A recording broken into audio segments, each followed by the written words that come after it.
Today, we are going to try to do something that, honestly, might be a little impossible. It's definitely ambitious. We are going to try to talk about a specific feeling, a specific state of mind. But the problem is, and the research suggests this, as soon as you put words to it, it tends to vanish. It's like trying to catch smoke. Exactly. It's like trying to catch smoke with your bare hands. As soon as you close your fist, it's gone. Which is, I mean, it's a bit ironic, isn't it? Considering the sheer volume of words in the research stack you sent over for this. I know. It was a heavy stack. We have notes on reflective humanism. We have these really dense structural theses and concepts like recursive equilibrium. It almost looks like a physics textbook collided with a philosophy paper. It really does. But I think that's what makes this deep dive so interesting. Because if you strip all that heavy terminology away, the core of what we're talking about is actually, well, it's very simple. And very strange. And very strange. It is. The topic is meaning without time. Meaning without time. Just saying it feels wrong. It sort of feels like a grammatical error. Because usually when we think of meaning, it is strictly anchored to something, right? What? It's tied to a timeline. I interpret what happened in the past to give it meaning. Or I look at my goals for the future, and that gives my current actions meaning. Exactly. We are almost always triangulating our position based on where we've been or where we're going. Meaning is usually a trajectory. It's a line connecting A to B. We define ourselves by the journey. So the mission for today is to ask you and ourselves to try and imagine a state where that timeline just dissolves. And not in a sci-fi way. No, not a sci-fi time freeze, not stopping the clock on the wall, but a state where meaning exists fully and heavily without relying on the past or the future to prop it up. And that's the weirdness factor you mentioned. It sounds so abstract, like some high-concept theory, but the source material is very, very insistent that this isn't a metaphor. It's not poetry. It's not poetry. It's a specific felt sensation, a specific observational stance that a human being can actually take. Right. This isn't about removing time from the universe. The physics haven't changed. No, not at all. The clock is still ticking. The sun is still moving across the sky. But the pressure of time vanishes. It's a moment where your observation of the world becomes, well, the word the research uses is transparent. Transparent. I want to park on that idea of transparency for a moment, because when I was reading through these notes, specifically the section on the rationality of absence, I was trying to pinpoint when I've actually felt this, and it's so slippery. It's incredibly elusive. Yeah. It's the kind of thing you usually only notice after it's gone. Because it's not that moment when you finally solve a puzzle, No. That's a conclusion. I've figured it out. That feels like an ending. Right. That closes a loop. And it's not the moment you decide to start a new project. That's an intention. That feels like a beginning. Both of those are vectors. They have direction. They are pushing somewhere. They are all about movement. Exactly. This is something else. It's a moment where meaning remains without being processed. It's just there. The sources refer to this as phase zero, or as you mentioned, the rationality of absence. And this is a really critical distinction if we want to get what's happening here. Yeah. Usually when we observe the world, when we walk down the street or look at our email, we are observing what exists. We are looking for objects, facts, tasks, solid things. We look for the stuff, like we're hunter-gatherers of information. Precisely. We look for this stuff. But this specific phenomenon, it relies on perceiving the contours of a lack. A lack. You are perceiving an absence, but, and this is the absolute key, you aren't trying to fill it. That is so hard to do, to see a hole and not try to patch it, to see a question mark and not try to turn it into a period. It goes against all our programming. I mean, our cognitive operating system is effectively designed to close loops. That's how we survive. Right. If there's a lack like hunger, we generate a desire to fill it. If there's a silence in a conversation, we feel that awkward urge to speak. The awkward pause. It's almost a physical feeling, that need to fill it. It is. But in this state of meaning without time, you are observing the silence as a structure. You are seeing the shape of the empty space, and you're okay with it being empty. You aren't rushing to pave over it. It's almost like, okay, I know we said we aren't supposed to use specific anecdotes like I was walking in the park, because that grounds it too much. Right, it makes it a story. But think about the sensation of a pause. Not the pause before you speak, where you're just kind of loading up your next sentence. Which is waiting. That's just anticipation. But the pause where you realize speaking isn't necessary. Yes, that suspension. In that suspension, you aren't trying to fix the moment as the present. You aren't saying, this is happening right now and I need to catalog it for later. You're just letting it be. You are just letting the contours of the moment exist. Which brings us to the question I kept writing in the margins of my notes. If we are in this state, if we are holding this phase zero, what is not happening? Because the research describes it as a relief. It feels like a weight is lifted. So what exactly are we putting down? You are putting down observational pressure. Observational pressure. Okay, break that down for us. Because pressure implies something external, but this sounds internal. It is internal. The source material talks about this in terms of gradient and vector. Now, I know those sound like math terms, but stick with me. Okay. Normally, human recognition moves by vector, which is just direction, and gradient, which is the amount of change. So we're constantly measuring. Constantly. We're constantly scanning the environment and asking, is this changing? Is it getting better? Is it getting worse?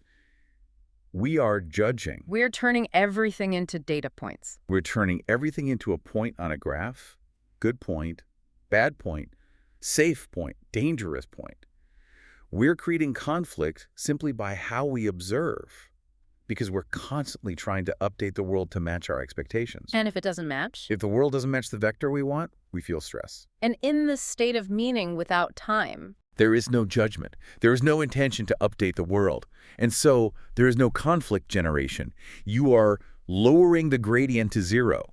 You aren't measuring the slope of the hill. You're just standing on it. This connects to something else in the research that I found really fascinating, this idea of health scan mode. Yes. This is a great analogy. Now, in the notes, this was heavily referenced with AI and how it interacts with humans, but it seems to apply to this human state of mind, too. It applies perfectly. Yeah. Health scan mode is described as a state of reflecting the current position and bias without trying to solve a problem. Right. Imagine a high-tech medical scan. It doesn't judge you for having a broken bone. It doesn't yell at you. It doesn't even try to fix the bone in that exact second. It just shows you the bone. Exactly. Oh. Here is the break. Here is the position. It is pure reflection. It's observation without the pain of a forced update. Precisely. Usually observing a problem comes with the immediate pain of, I must fix this. That's the pressure. That's the vector kicking in. Yeah. But if you can stay in that health scan mode, that phase zero, you are just reflecting. This is what is. And that is neenness. That's where the meaning sits. It's heavy, but it's not moving. It's not dragging you anywhere. It's not moving. And that stillness is what allows us to access what the source calls recursive equilibrium. Okay, let's unpack this term. Recursive equilibrium. It sounds intimidating. It sounds like something that requires a whiteboard to explain. It really does. But the way it's described here is it's almost beautiful. It's a balance. It is a balance. And to understand it, we just have to demystify recursion. In this context, recursion is simply the act of the mind looking at itself. It's reflection. Okay, so thinking about thinking. Essentially. Now, the source argues that our relationship with time and anxiety is actually a malfunction of this recursion. We usually get the dosage wrong. How so? Well, think about what happens when you have excess recursion. You reflect too much. Mm-hmm. You think about your thinking, and then you worry about your worrying, and you analyze your analysis. Spirals. You get stuck in your head. Yeah. Analysis paralysis. And what happens to your sense of time in that state? It drags. It stretches out. It becomes this noisy, anxious thing where a minute feels like an hour because you've thought 1,000 thoughts in 60 seconds. Exactly. Excess recursion creates noise. It creates a stretching of time that feels like anxiety. Yeah. Or flip it. What happens if you have insufficiency? If you don't reflect at all? When we're just on autopilot. Unconscious. Meaning dissipates into nothingness. If you don't look at the moment has no depth. It's just data passing through a wire. You're a zombie walking through your day. So recursive equilibrium is the Goldilocks zone. It is the state where recursion is just right. The source describes it as transparently dense. Transparently dense. I love that phrase. It sounds like a total paradox. It does, but think about it visually. It means the meaning is thick, it's substantial, but you can see right through it. In this state, meaning doesn't increase. You aren't growing as a person in that exact second. And meaning doesn't decrease. You aren't losing anything. It just is. That's a standing wave. A standing wave is the perfect analogy. The source uses the concept of phase. This isn't a static stop like hitting pause on a movie where the screen freezes. Right. It's a dynamic balance. Yeah. Consciousness is described here as a field of generation. It's always humming, it's always on. But in recursive equilibrium, the phase is maintained without shifting. You are vibrating, but you aren't moving forward or backward. And that leads us to the biggest mind bender in the stack of notes, Mm-hmm. the relationship to time. Because we started this deep dive by saying the topic is meaning without time. Yes. But if we are in this equilibrium, if we aren't moving forward or backward, what actually happens to our perception of time? Because clearly we don't physically travel out of time. This is where we have to completely reverse our usual thinking. And this might be the most challenging part of the source material. Okay. We tend to think of time as a container, like a river that we are floating in. The river flows, and we are just bobbing along in it. Right. Time passes whether I like it or not. I'm just a passenger. The expert view here suggests something radically different. It suggests that time might be a consequence of our observation. A consequence. Time isn't the container. Time is the exhaust fumes of our interference. Wait, that is a huge statement. We generate time. We generate the sensation of time passing through interference. The source uses the image of the spiral. The spiral. Explain that. Well, think about it. When we interfere with the world, when we judge, when we desire, when we try to fix things, we are creating a spiral. We are pushing things forward. We are creating history. I did this, so that happened. Right. That repetition, that interference creates the flow of time. It creates the before and the after. Because if I never touched anything and never judged anything, nothing would distinguish before from after. Exactly. So when we hit recursive equilibrium, when we stop pushing, We stop the spiral. we stop pushing the spiral forward or backward. Yeah. And in that moment, time doesn't flow through us. It stands up around the meaning. Time stands up. That is such a striking visual. It's like the walls of the tunnel stop rushing by and just become walls. And the meaning is the room you're standing in. But we have to be careful here, right? Because we aren't talking about astrophysics. We aren't saying the Earth stops rotating around the sun just because I had a moment of clarity. This is not magic. No, absolutely not. We are strictly talking about the observer, the listener, you. Your reality is generated by your level of interference. I see. If you lower your interference to zero, if you enter that phase zero, your internal generation of time stops. You step out of the stream, even if the stream keeps flowing around you. It's about how the observer generates their reality. It's internal physics, not external physics. Yes.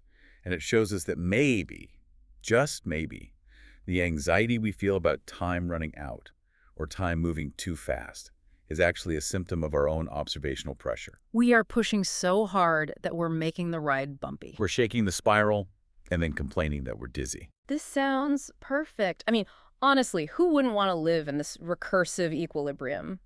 Transparently dense meaning, no anxiety, no pressure, just pure isness. It does. It sounds like the ultimate stress relief. But there has to be a catch. It does sound perfect. No. But here's the catch.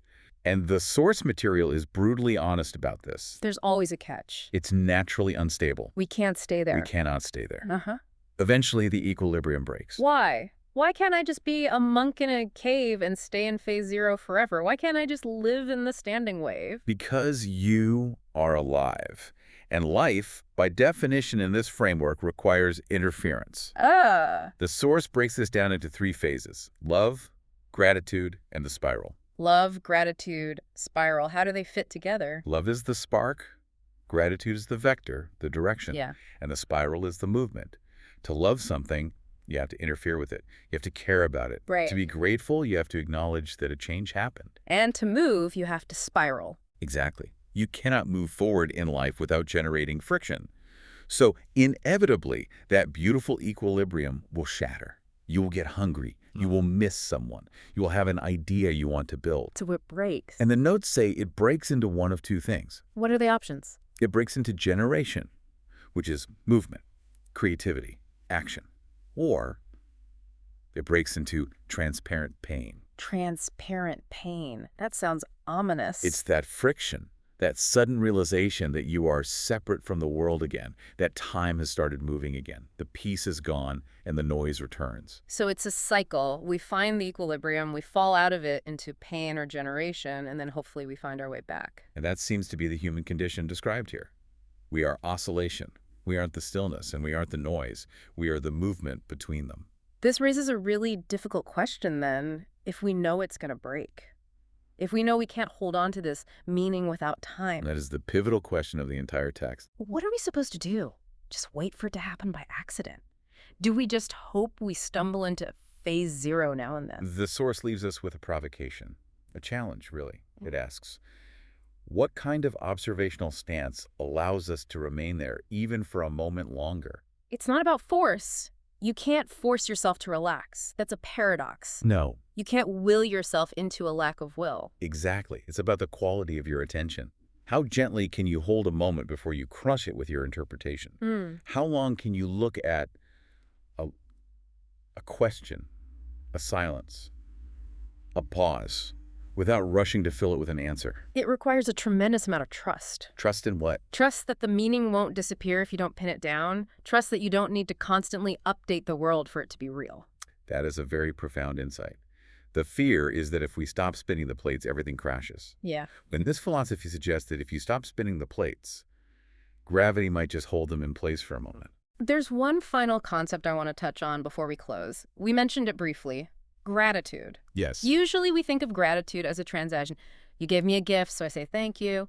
Or something good happened, so I feel grateful. It's reactive. It's because X happened, I feel Y. But here, gratitude is described differently. It's described as the afterglow. The afterglow of inner fear. Oh, I love that. It's not a thank you for a specific item. It's an acknowledgement that interference occurred. I find that incredibly moving. It's an acknowledgement that we met the world, that we touched it and it touched us. Right. Even if it resulted in pain, even if it resulted in confusion, the simple fact that contact was made, that is the ground of gratitude.